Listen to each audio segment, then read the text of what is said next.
Em nome do Pai, do Filho e do Espírito Santo. Amém. Palavra da salvação. O Evangelho, meu irmão e minha irmã, nos alerta. Quem ouve estas minhas palavras e as coloca em prática como um homem prudente que constrói a sua casa sobre a rocha. Cai a chuva, vem as enchentes, os ventos sopram, mas a casa permanece de pé, porque foi construída sobre a rocha. Nós queremos construir a nossa vida de fé sobre esta rocha que é Cristo, alimentados pela palavra de Deus.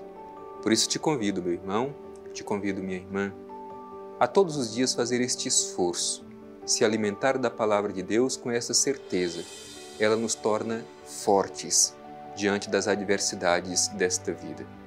Os ventos podem até soprar, as ondas violentas podem até vir contra nós, as enchentes poderão vir contra nós, mas se estamos alimentados pela palavra de Deus, permaneceremos de pé, com alicerces lançados no nosso Senhor Jesus Cristo. Vamos escutar com atenção a mensagem da palavra de Deus.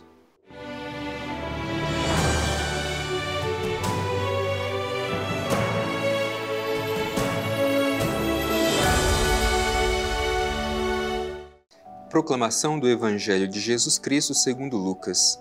Glória a vós, Senhor. Naqueles dias, ele foi à montanha para orar e passou a noite inteira em oração a Deus.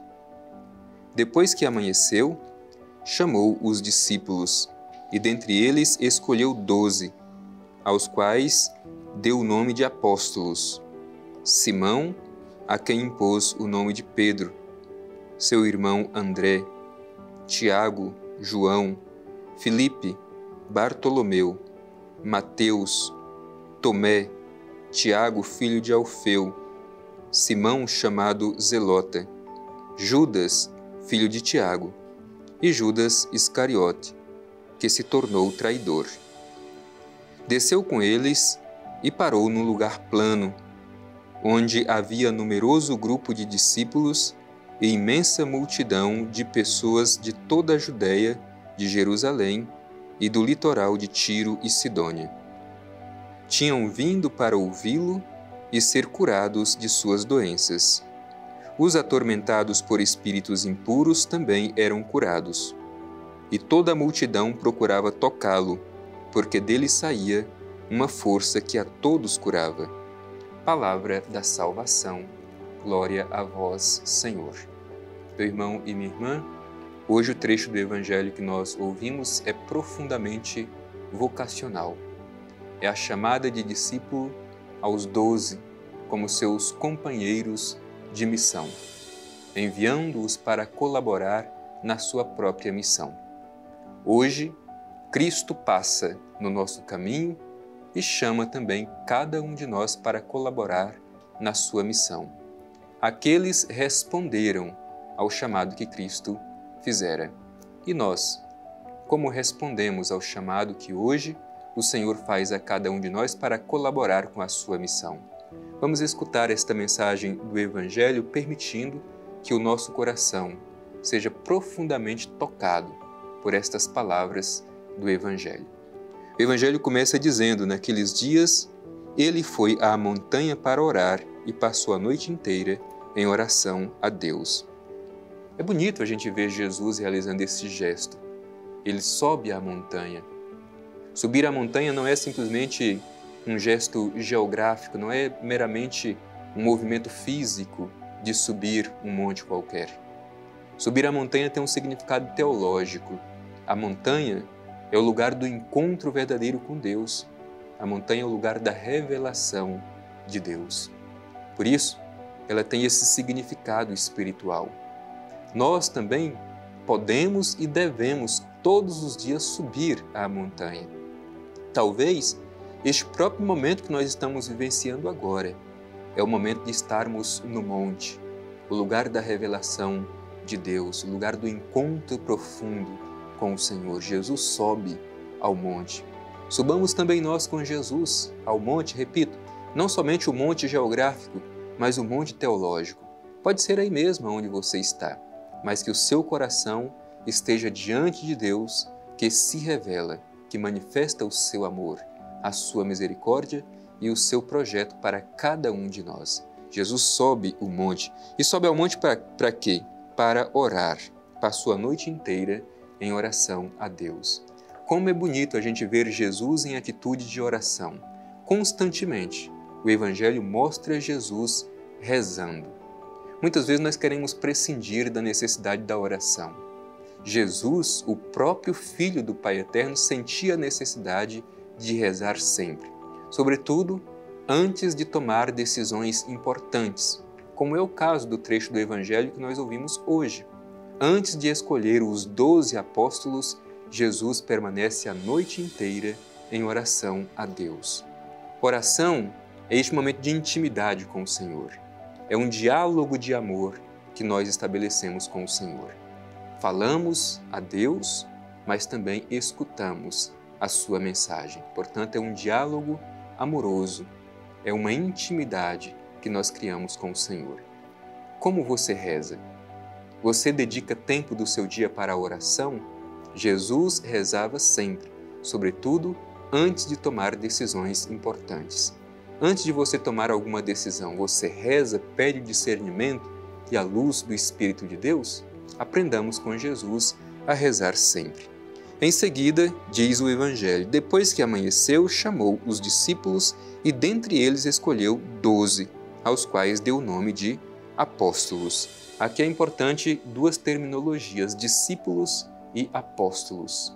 Discípulos são aqueles que aprendem, são alunos, aprendem com Jesus. Todos nós precisamos entrar no discipulado, na aprendizagem da escola do Mestre. Discípulo é aquele que aprende. E apóstolos são aqueles que são enviados em missão. Antes de serem enviados, eles eram discípulos, isto é, aprenderam com Jesus e depois foram enviados em nome de Jesus. Assim também deve ser cada um de nós. Primeiro nos tornar discípulos e discípulas para depois nos sentirmos enviados pelo Senhor. Portanto, entre os discípulos, Jesus escolhe os 12, aos quais chamou de apóstolos, isto é, enviados em seu próprio nome para realizar a sua missão. E em seguida, o Evangelho vai nomear cada um destes 12 apóstolos. O nome é muito importante, porque o nome fala da identidade de cada pessoa. Jesus chama pelo nome, isto é, Jesus chama cada um na sua identidade, na sua realidade concreta, na sua história. Por isso, nós também somos chamados pelo nome por Jesus, na nossa realidade concreta. Cristo quer contar com cada um de nós, apesar muitas vezes de nossas fragilidades. É interessante porque o Evangelho faz questão de mostrar que Jesus quer contar com aquele grupo de apóstolos com a certeza de que eles vão fazer uma experiência de transformação. Não é que eram perfeitos, ao contrário, muitos deles tinham limites. O próprio Evangelho faz questão de dizer, por exemplo, Simão, a quem Jesus chamou Pedro, Pedro significa alguém de cabeça dura, e de fato, ao longo do Evangelho, a gente vai vendo como Pedro tinha dificuldades para compreender o ensinamento de Jesus.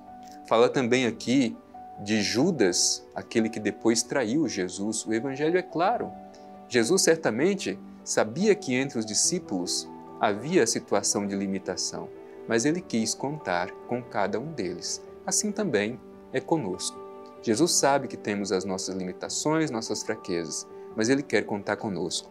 Afinal de contas, na missão, o que mais conta não é a nossa própria força, é a força de Deus que age em nós. A segunda parte do Evangelho que nós ouvimos é justamente as multidões que se sentiam atraídas por Jesus para escutá-lo. Jesus ensina e as multidões são sedentas de acolher o ensinamento de Jesus. E por quê? Porque o ensinamento de Jesus é dado com autoridade. E por que esse ensinamento de Jesus é dado com autoridade? Porque Jesus ensina com palavras e com gestos. Jesus fala, mas Jesus também realiza gestos em favor das pessoas. O Evangelho diz, as pessoas vinham, queriam tocar Jesus, e este toque em Jesus curava as pessoas de suas enfermidades libertava as pessoas dos espíritos impuros. Jesus vem como Salvador e Libertador. O toque em Jesus cura e liberta. Ele ensina e realiza gestos concretos. Vamos também nós fazer esta experiência de tocar o Mestre, fazer a experiência de cura, muitas vezes das feridas que existem internamente, as feridas existenciais. Mas sejamos também nós este toque de Deus na vida de tantas pessoas. Afinal de contas, Ele nos envia para sermos a Sua presença na vida de tantas pessoas que precisam deste toque de cura e de libertação.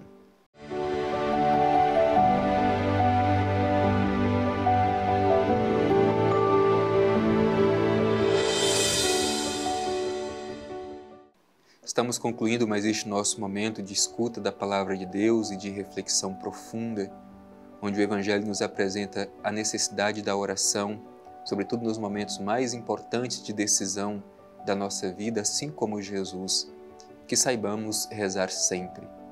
Que também renovemos o chamado vocacional em nosso coração. Cristo chama pessoas para colaborar com a sua missão.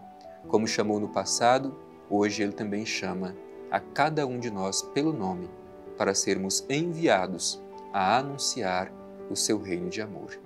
Dirijamo-nos ao Pai Eterno e façamos a nossa oração. Divino Pai Eterno, te pedimos no dia de hoje a força do Teu Espírito, para que criemos sempre entre nós a intimidade contigo por meio da oração, quando podemos te falar ao coração, mas também ouvir a Tua Palavra. Ajuda-nos, Pai Eterno, a seguir os passos de Jesus, o Teu Filho e nosso Mestre, na construção do Teu reino de amor. Assim seja. Amém. O Senhor esteja convosco, Ele está no meio de nós. Abençoe-vos o Deus Todo-Poderoso, Pai, Filho e Espírito Santo. Amém.